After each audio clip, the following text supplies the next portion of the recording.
Assalamualaikum warahmatullahi wabarakatuh. Halo teman-teman semua, perkenalkan nama saya Cynthia Septiyariani dari kelas 1A Program Studi Pendidikan Guru Sekolah Dasar Universitas Trunojoyo Madura. Dalam video kali ini saya akan membahas mengenai fungsi dan tujuan pendidikan guna memenuhi ujian tengah semester. Nah, di sini fungsi dan tujuan pendidikan itu apa sih? Nah, simak ya, so happy watching. Fungsi pendidikan. Di Indonesia, fungsi pendidikan terdapat di dalam Undang-Undang Nomor 20 Tahun 2003, yaitu pada pasal 3 yang menyatakan bahwa pendidikan nasional berfungsi mengembangkan kemampuan dan membentuk watak serta peradaban bangsa yang bermartabat dalam rangka mencerdaskan kehidupan bangsa. Bertujuan juga untuk perkembangan potensi-potensi peserta didik agar menjadi manusia yang beriman dan bertakwa kepada Tuhan Yang Maha Esa, berakhlak mulia, sehat, berilmu, cakap, kreatif, mandiri, dan menjadi warga negara yang demokratis serta tanggung jawab. Fungsi tersebut menunjukkan bahwa pendidikan nasional Indonesia lebih mengedepankan akan pembangunan sikap, karakter, dan transformasi nilai-nilai filosofis negara Indonesia. Hal ini bertujuan untuk meningkatkan rasa nasionalisme serta mampu bersaing di kancah internasional. Dari kajian antropologi dan sosiologi ada 3 fungsi pendidikan, yaitu yang pertama, mengembangkan wawasan subjek didik mengenai dirinya dan alam sekitarnya, sehingga akan timbul kemampuan membaca, akan mengembangkan kreativitas dan produktivitas. Yang kedua, melestarikan nilai-nilai insani yang akan menuntun jalan kehidupannya, sehingga keberadaannya baik secara individual maupun sosial bermakna. Yang terakhir atau yang ketiga, membuka pintu ilmu pengetahuan dan keterampilan yang sangat bermanfaat bagi kelangsungan dan kemajuan hidup bagi individu dan sosial. Selanjutnya, fungsi pendidikan secara umum. Jadi, fungsi pendidikan secara umum adalah menghilangkan segala sumber penderitaan rakyat dari kebodohan dan ketertinggalan. Dapat disimpulkan juga bahwa fungsi pendidikan adalah sebuah manfaat dari hasil pendidikan yang dapat dirasakan manusia dalam kehidupan sehari-hari. Dan secara garis besar, fungsi pendidikan yaitu mengubah pola pikir manusia untuk menuju kehidupan yang lebih baik. Setelah kita mengetahui fungsi pendidikan, selanjutnya yaitu ada tujuan pendidikan. Tujuan di sini merupakan faktor yang sangat penting dalam mencapai keberhasilan suatu kegiatan, termasuk kegiatan pendidikan. Tujuan pendidikan di Indonesia ada 4, yaitu yang pertama ada tujuan umum, yang kedua tujuan institusional, yang ketiga tujuan kurikuler, dan yang terakhir ada tujuan instruksional atau tujuan pembelajaran. Tujuan pendidikan di Indonesia yang pertama ada tujuan umum. Tujuan umum disebut juga tujuan sempurna, tujuan akhir atau tujuan bulat. Tujuan umum merupakan tujuan di dalam pendidikan yang seharusnya menjadi tujuan orang tua atau pendidik. Tujuan umum biasanya dirumuskan dalam bentuk perilaku yang ideal sesuai dengan pandangan hidup dan filsafat suatu bangsa yang dirumuskan oleh pemerintah dalam bentuk undang-undang.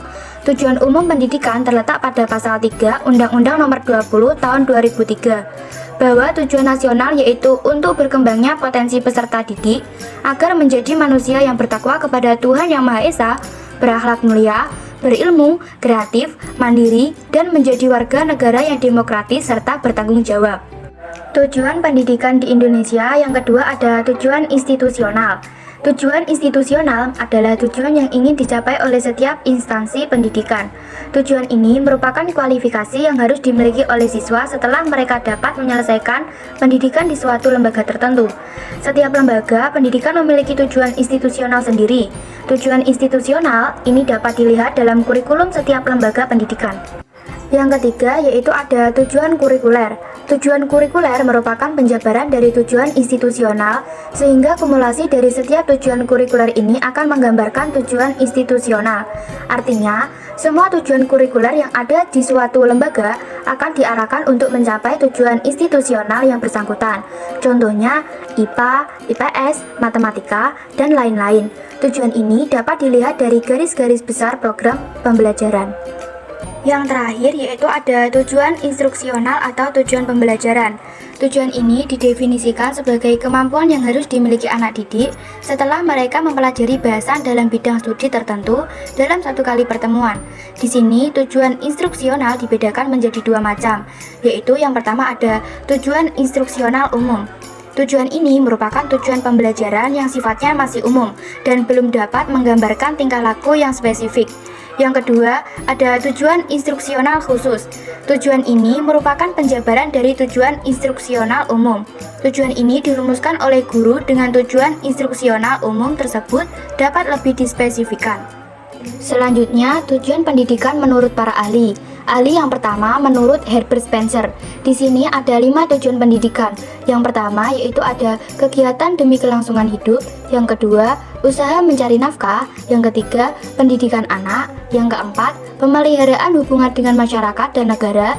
Dan yang terakhir ada penggunaan waktu senggang. Yang kedua yaitu menurut Bloom-JS. Di sini Bloom-JS mengemukakan ada 3 tujuan. Yang pertama ada tujuan kognitif. Tujuan kognitif berkenaan dengan kemampuan individual mengenal sekitarnya yang meliputi perkembangan intelektual atau mental.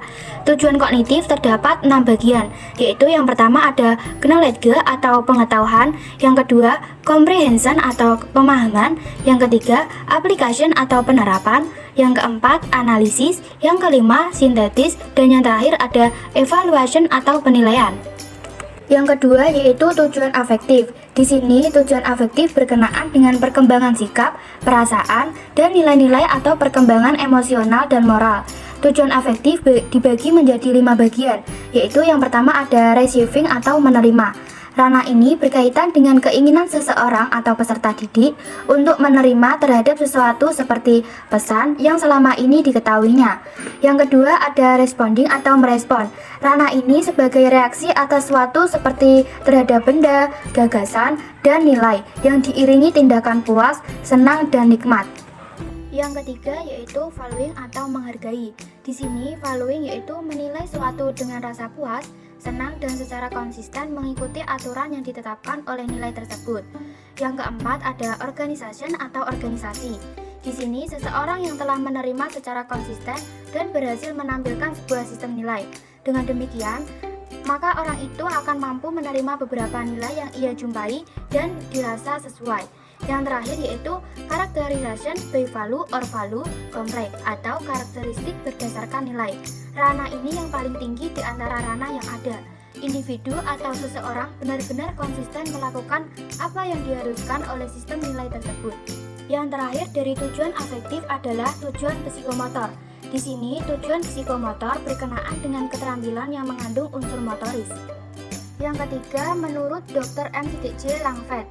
Di sini, Dr. M.J. Langford mengklasifikasikan tujuan pendidikan ada 6 bagian, yaitu yang pertama ada tujuan umum. Di sini, tujuan umum adalah tujuan akhir yang paling jauh dan yang paling akhir dicapai, dan merupakan keseluruhan atau kebulatan yang ingin dicapai, misalnya dalam kedewasaan, rakyat Indonesia seutuhnya, dan lain-lain.